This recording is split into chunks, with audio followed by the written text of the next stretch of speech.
Everybody, this is Forrest Weaver, your dear cleric. Welcome you all to Tasting History with Max Miller's video making shepherd's pie from 1894, 1984 recipe beef or lamb. Yes, so I've heard of shepherd's pie. I've never had it before, so this should be an interesting watch, especially when I've heard a lot about it mentioned, especially in British comedy. So let's get on with it, shall we? Irish meal, one of the first dishes that comes to mind is shepherd's pie. But is it actually Irish? Could it really be English or even Scottish?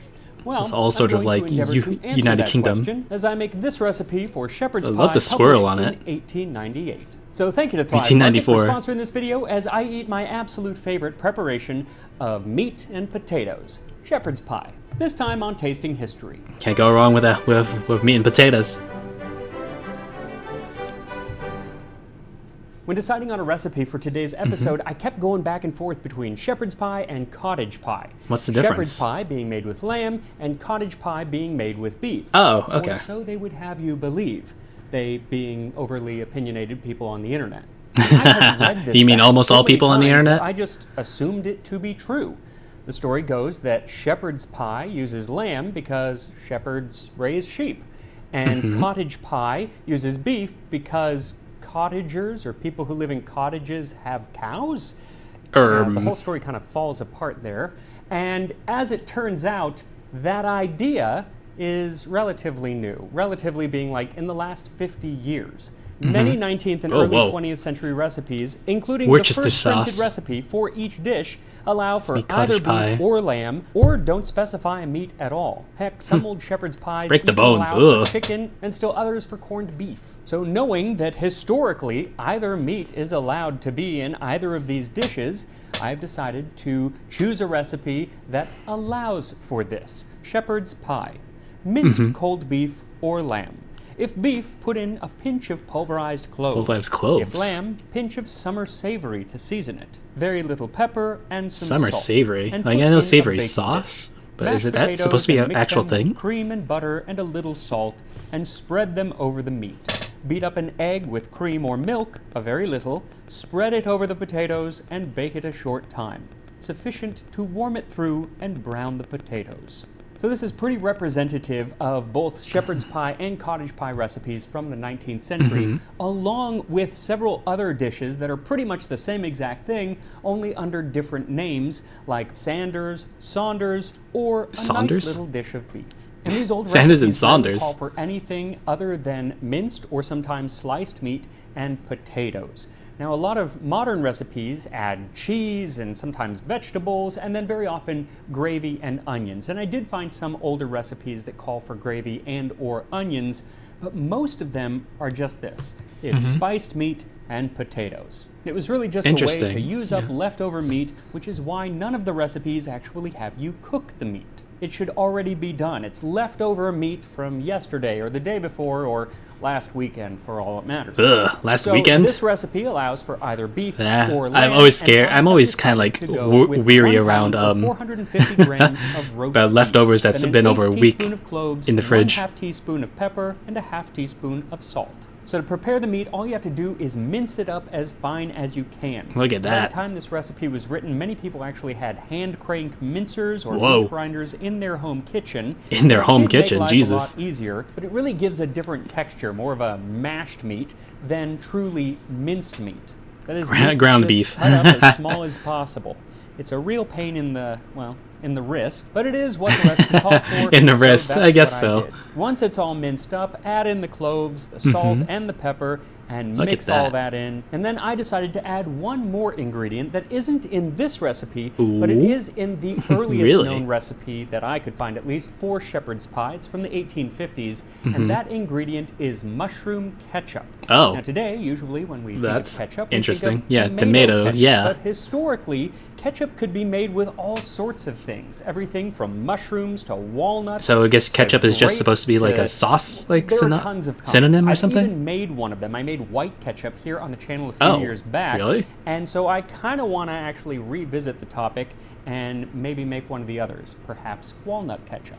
Now, Walnut these older ketchup. versions of Interesting. ketchup were really nothing like tomato ketchup, which is very thick and sweet. Mm-hmm. These were more thin and kind of like Worcestershire sauce.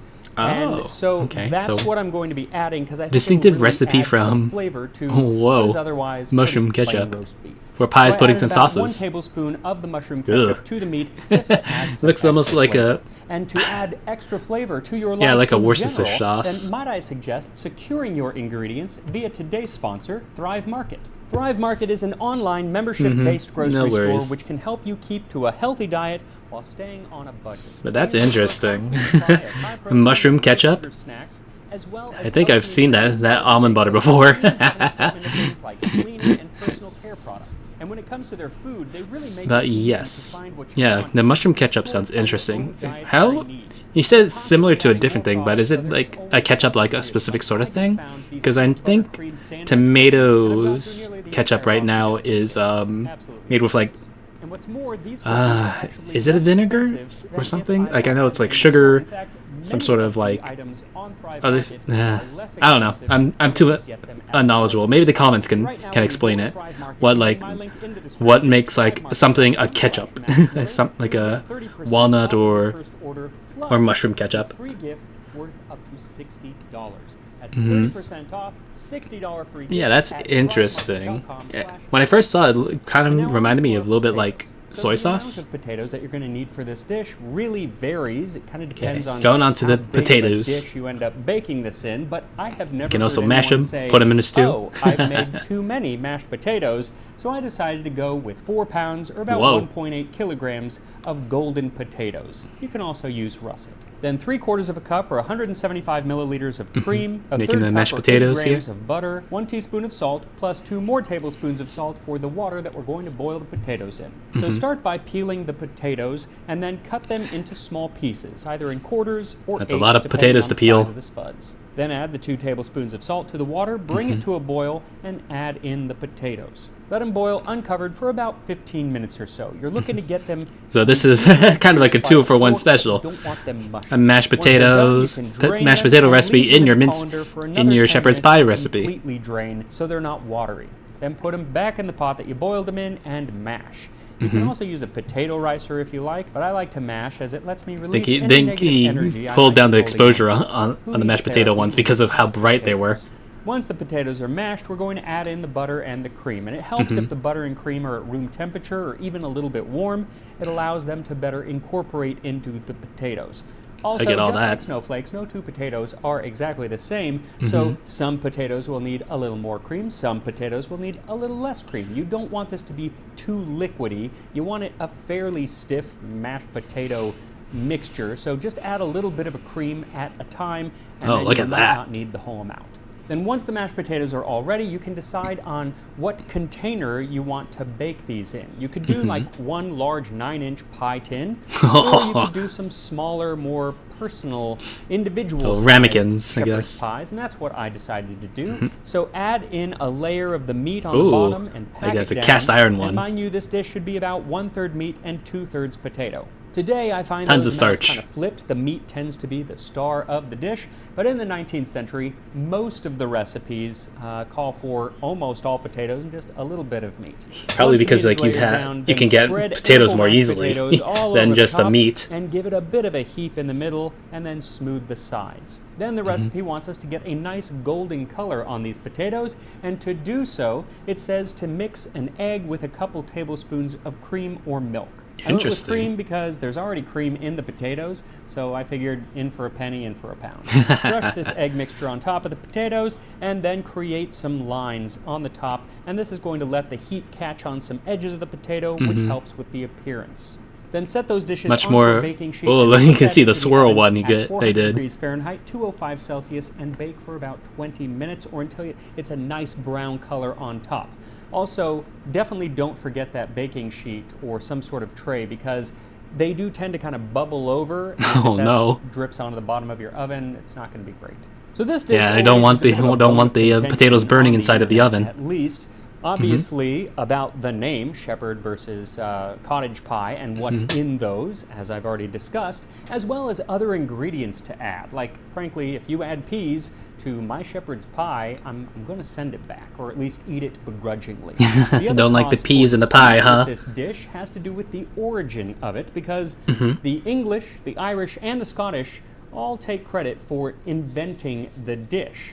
All at the same time? Make sure you are subscribed to Tasting History. It really does help out the channel as I delve into the origins of shepherd's pie.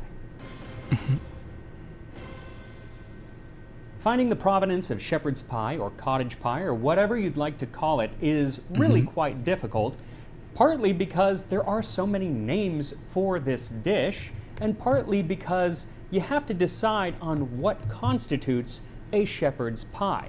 Like, there is an early recipe from around 1750 in the English cookbook The Country Housewife's Family Companion, which calls for roast or boiled pork leftovers to be made into a pie with potatoes in a crust. But these potatoes aren't mashed, they're just cut up along with the meat and then baked in a crust. So I wouldn't say that it is a shepherd's pie, but maybe shepherd's pie adjacent, a precursor to the pie.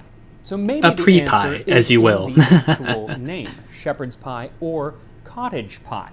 And so we can look to the first known mention, at least, of cottage pie, which comes from the diary of Reverend James Woodford, who lived in southern England in the late 18th and early 19th century. James Woodford. Now, this is the exact kind of person that leads me to often say that history is not written by the victors, but written by people who write things down.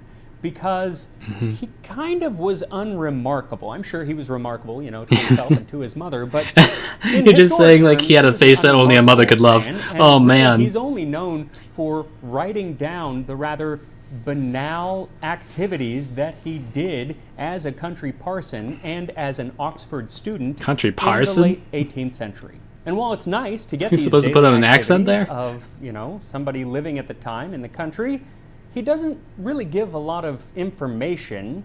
He doesn't give any feelings on what he's doing very often. It's kind of like, today I went ice skating. The end. Huzzah! And most of the lines in the diary are actually just telling himself what he ate for meals that day.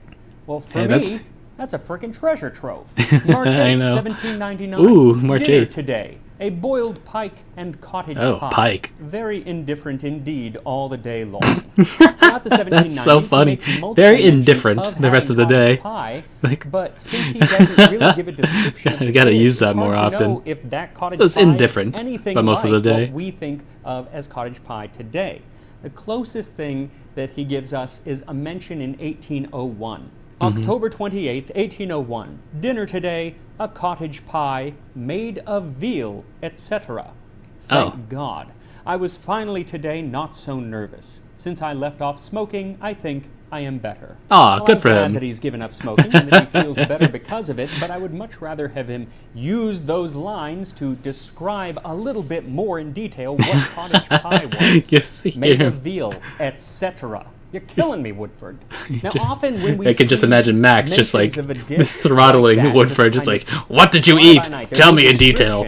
In a published work or in a newspaper, that's because the dish was so common by then that it required no further explanation. But this is a private diary, so it could possibly be that he invented the name for this dish. That this is the only mention of cottage pie to have existed at the time. Like maybe his cook made him pie that reminded him of his cottage, or made it in the cottage, and so that's a really wrinkly sort of like chef person on the right there. Jesus. Anyway, the next time that we find a dish like shepherd's pie or cottage pie is in 1806, but it has a totally different and just as enigmatic name, Sanders. The recipe is in Maria Rundle's New System of Domestic Cookery, originally published in London. And this dish is made with minced beef or mutton, along with onion and gravy. And then mashed potatoes are put on top and baked. What's interesting is that unlike most later 19th century recipes for this dish, this one actually has more meat than potatoes, and she specifies that.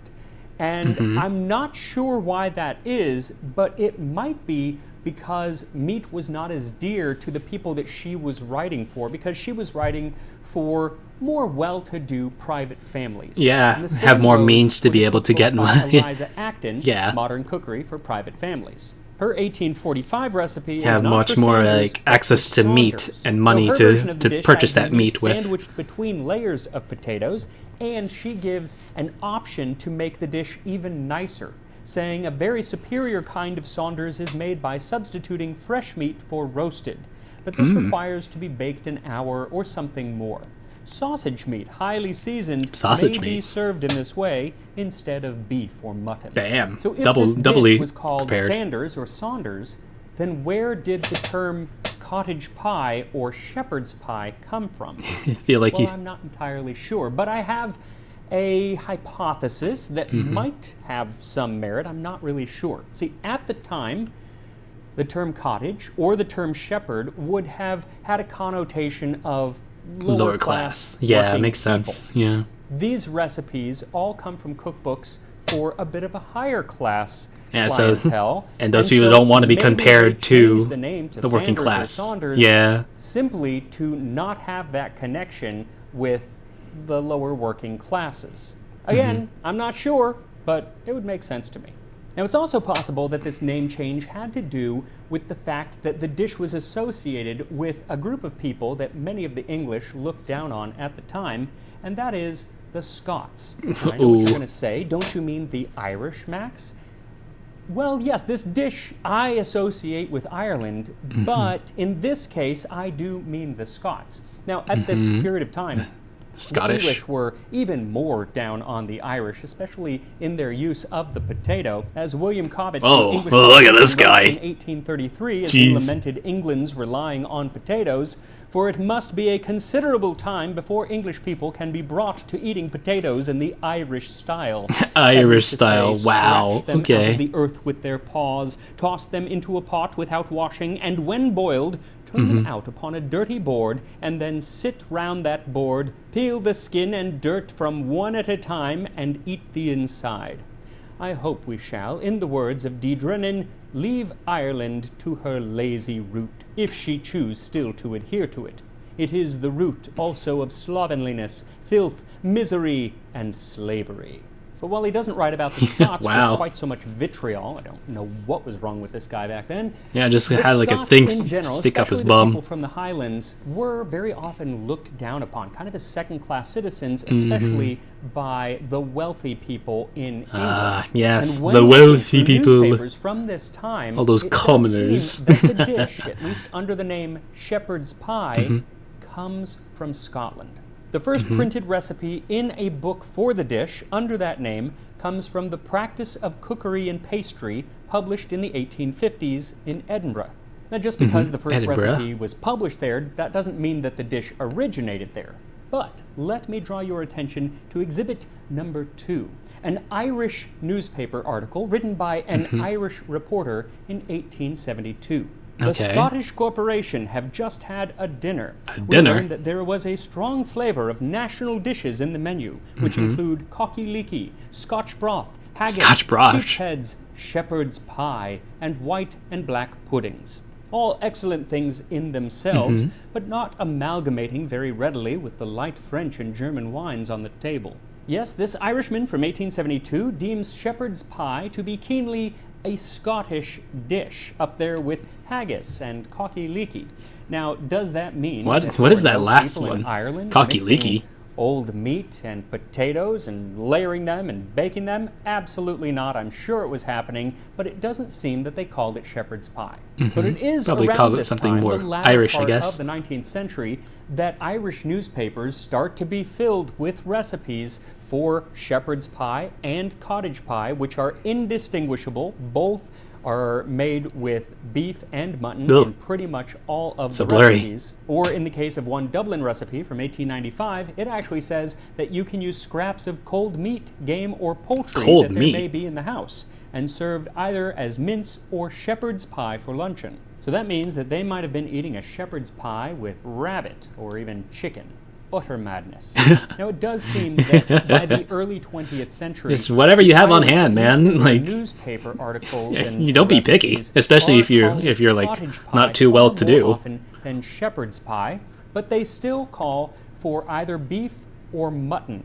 Never lamb. It is almost always Lamb, mutton. huh? And that's because Oh, look. sheep were Oh, not look being at that- raised look at for this, meat, like, rotund especially in gentleman Ireland. At up on the first, top they were there. being raised for their wool. So you wait until it's 3 or 5 or even 10 years old before doing so. Now, the Yeah. thing with mutton is it tends to actually be more flavorful than lamb, but it also tends Yeah. to be tougher. And when And I looking don't think through the people old necessarily Irish always like the newspapers from turn flavor the century of and a little bit later, mutton. I came upon some wonderful Irish humor Mm-hmm. in an article or a little joke from 1924, I believe. Essentially, a man orders a dish which he finds particularly tough and says, "What is this dish, waiter?" "Cottage pie, sir." "Well, this must be a bit of the door." A bit of the That's even door. funnier in a proper Irish accent. Now, whether you call this dish shepherd's pie or cottage pie or Sanders or Saunders or simply a nice little dish with beef, that was actually what they wrote in the cookbook. That's a It mouthful. does seem that by the late 19th century, all of the British Isles had fallen in love with this dish. So call it whatever you will and argue in the comments about what should actually go into it. As That boosts I engagement. enjoyed my shepherd's pie from a Victorian Scottish newspaper that does include beef. And here we are. Ooh. A shepherd's pie. Look how golden that is. 1898. I gotta say, they both turned out really, really lovely. I think that this one with the kind of swirl, it's the second one I did, looks even better. So that's the one that I'm going to dig into. Look at that. You can see that smile on the Oh, yeah. face. Oh yeah, that's so nice. Oh my god. I think it was breaking out into like a Midwestern there. That's so nice. Oh, that's so nice. Really is just like one of the perfect dishes.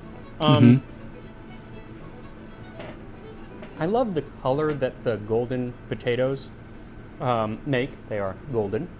And then you add the cream and egg on top, and it makes it even more golden on top. But even the potatoes down here, Yeah. rather than white, pale Like potatoes. an egg wash. And is it less meat? You know, there's still a line of meat at the bottom, but it is less than very often you would find today.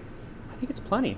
It's because it's very flavorful. The texture is very different from using ground beef or ground lamb, which is what is usually used today. That minced texture, it just gives a little more guess bite to it. Maybe a little bit less But if you heterogeneity cut it small enough, compared to ground meat. it still is cohesive, which is really nice. The flavor of the meat is really lovely. That, you know, it has, like the clove is not overpowering, which it very often can be.